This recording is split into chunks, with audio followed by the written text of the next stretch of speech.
mga tao? Ang gugulo, ang iingay. Ako ba'y hindi ninyo babatiin? Ako ba'y hindi ninyo nakikilala? Ako si Doña Victorina de los Reyes de Espadaña. Tignan ninyo ang mga kolorete sa aking mukha. At ang magagarat mahaba kong kasuotan na tila para lamang sa isang mistisa.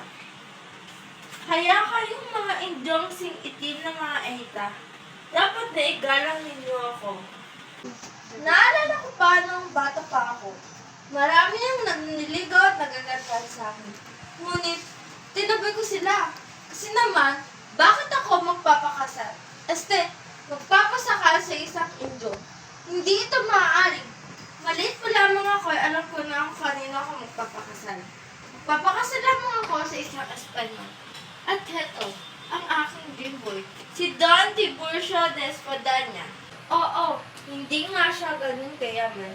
Hindi rin nag-aaral. Ngunit, Espanyol pa rin siya. Pinilit ko naman siya maging bilang isang doktor eh.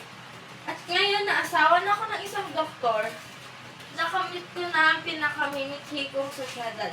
Hindi lang ako sosyal, maganda pa. At alam niyo ba, isang araw, napadaan kami sa isang bahay ng isang alpares. At nagkataon na naroon si Doña Consolacion.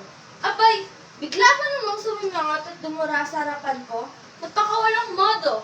Ako ang tunay na dugong Espanyol. Kaya ngayon, talaga namang hinamon ko siya kung sino ba talaga mas magaling kaysa sa aming dalawa.